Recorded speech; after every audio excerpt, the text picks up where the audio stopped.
Travis Tape Broadcast, 5150 interview series. I'm here with Colin. Let me pronounce this correctly. Yeah, Gerald. Yeah, that's it. Pleasure to be speaking with you. Yeah, and thanks for doing it. All right, let's take a time capsule back. Back in 1984, the majority of the audience that's going to be here tonight wasn't even born.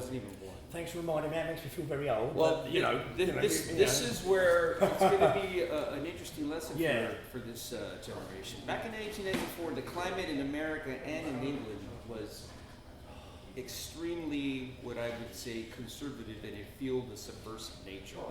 Back at that time here in North America, in the United States, Reaganomics was beginning to take havoc on what eventually 2015 has almost destroyed the middle class. Same thing with Thatcher. we had Thatcherism. Attacks on the unions, the poisoning of our food, and of course we go on and on and on. Yeah. We're now What don't they do? We're now in present day. We're living in a society which conflict predicted. You discussed all these topics. Don't flatter me. Get shot. At that time, a lot of people don't. No, yeah. A lot of people don't recall think- or choose not to remember. We were also numerous times on the brink of nuclear holocaust. Oh, So, so close. talk to me about how here we are in 2015.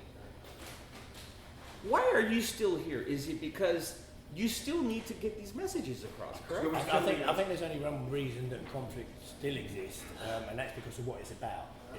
It's more relevant than it has been. It's not because we're a great band, because we're not. Cheers, mate. It's I think it's because of what it's about, and people begin to feel that. There's also a little bit of, you had all this like new after punk thing that come along, like your group bands, this, that, and the other. And I think a lot of people are starting to see that and want to know where did all this kind of stem from. To me, yeah. I mean, it's quite hard when I have an 18-year-old daughter now, and she listens to news, radio, and stuff like that. And she calls my band a shit bed band. But now it's only the last 6 months that she lets in Jim. You got some serious stuff, didn't you? You know, and Absolutely. and it's like, and now radio, and as you say, it moves on. But yeah, I think conflict exists because it's relevant, and we didn't used to do festivals, and we certainly wouldn't do festivals like we did this weekend. But what people got to remember is when we come out to do that original one here, we did the Golden Voice Nagasaki Nightmare Festival, Olympic Auditorium. It was our condition that we could play our own gigs as well, which was the free afternoon one and the extended ballroom.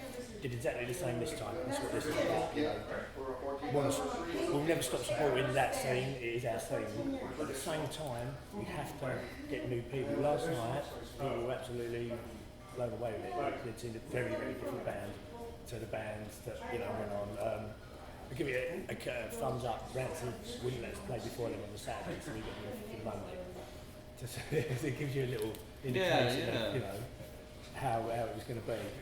And that's good. You've got to go as new people, because otherwise, in the old days, one of the reasons we never ever quit, we just stopped playing basically, because it was like becoming what it shouldn't have been. It was kind of that monster in itself. You know, everyone in that all agreed with us.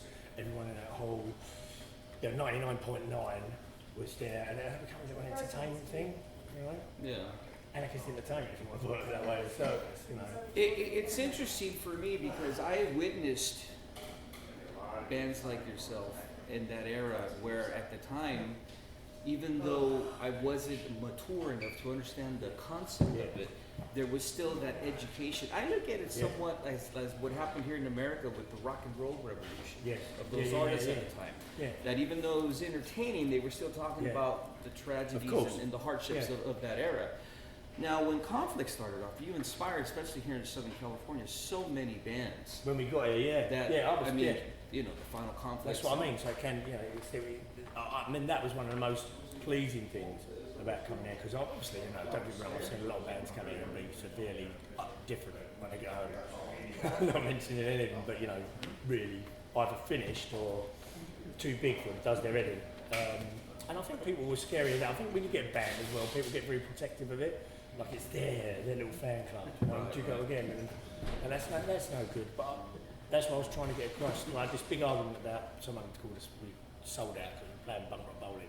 And I put the same point over that if we hadn't have done that then, half of them bands that originated then Wouldn't after be that, it around. wouldn't happen, would They it? would not exist. And it's hard for me to say that because I feel like I'm, you know, but Well, it wouldn't. Let me throw something at you. I think the fact that you're playing now is actually commendable, but at the same time, and I don't want to use the word punk because it seems that word has lost its true meaning, but this subversive musical movement where someone should have came and took the baton from you.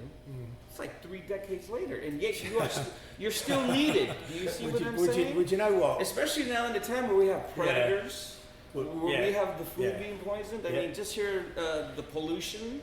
I mean, everything that you predicted is not only now I'm at an age to understand, Yeah. but it's But- fucking frightening. Yeah, of course it is. A lot of people, don't get me wrong, we get the fair stick. It doesn't really worry me, but all I say to them is, then you should have took what you want from this and left the rest behind. You know, Right. and you do it. You know. Right. But yeah, I think there's a need to do it. I do, yeah. A big need. Do you enjoy it now? I do enjoy it now. Yes. It hurts. I'm older. You and I both. It's exactly well, you see yourself. It's exactly as it was at Fenders. Nothing's changed. I wouldn't do it any other way. I couldn't do it any other way. Now, let me ask you this. I was fortunate enough to see you at Fenders Ball. I met at the Olympic here in Los Angeles during those golden times. Yeah.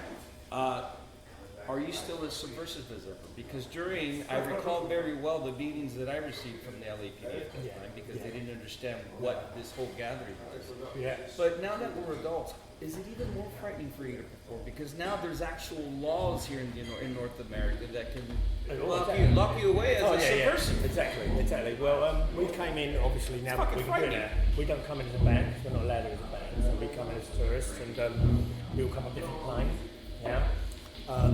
Funny thing was, we all get this visa tourist. They got theirs at the same time as me. It's valid for 2 years. And they had one cancelled. So I had to get another one on the spot. So there was all these little. I think they're just letting me know. Yeah. We know you're We're in watching you. Yeah. No, I don't think It's you're not coming out. 1984 It's no we more. watching you and you're watching us. You know. So yeah. I mean, let's face it. We get away with what they let us get away with. Yeah. You know, and that's the truth of it. At the moment, that was the truth of it, to be honest. And that goes right across the board. You know, they give us little victories, keep us content. Right? Keep us in that place even better. Do you still have the same beliefs as you did back at that? Of course, it's me. Do you feel that now more than ever those beliefs need to be reignited in this youth that is so magnetized with the cell phones? While you're playing tonight, you're going to observe so Yeah, many. I've seen it. You're going to observe I've so seen many young kids Yeah. that instead of listening to what you are saying, Yeah. are going to be more interested fixated in on it. texting their friends and look at the picture. Yeah, I mean, don't get me wrong. I've always said I don't mind doing a picture, stuff like that. I don't sign stuff until it gets fucking stupid, to be honest. I just well, years ago, I'll be honest, I used to follow the Clash, many moons ago. I went up to Joe Strummer and said, "Would you sign this album cover?" And he said the same thing. And I said, and then he went, "No." I went, "No." He went, "Why not?" I said, "Because it's a fucking good cover and it's stupid." He said, "Give me this." He said, "But I'll give you this hug and it'll last you forever." Well, it did. Wow. And I adopted that. Yeah, and especially after he died, you know, you just. And I kind of thought, yeah, you're right. I thought about this big. Like, one, it's a good cover. Two, it's fucking stupid. And it is. And what do you want that for? Do you think that this generation not only has succumbed to what we were fighting back in our decade, which was independence, being subversive, outspoken, speaking up for what was right, whether it was human rights, animal rights, freedom of expression? Yeah. Do you find yourself now kind of being hopeful for the future, especially at our age? I mean, there's going to be a lot of, well, personally, I think things will change, definitely. Recently, we had elections in the UK, and from my point of view, I'm quite glad that the Conservatives got in. The reason I say that is because I think they will push it too far, that people will get off their arse and do something about it. Whereas if we had it nice and, you know, and we've had a lot of civil unrest and stuff, but what's that for, mate? I was trying to kneel by it. Oh, right, okay. Yeah. I can't see how it can not be. I can't see how it can't change it, is it? I can't, you know. I think some of Steve, this is definitely from Icons of Filth, he's playing with this like while we're out there. Very well familiar with your band. Yeah, and I learnt some lyrics to do some stuff with them because I'm going to be doing vocals with them soon. And some of the ones I wrote recently was like Stig had wrote, sometimes I wonder how they constantly get away with it, sometimes I wonder why we wallow in their shit. And it just sums it up, doesn't it?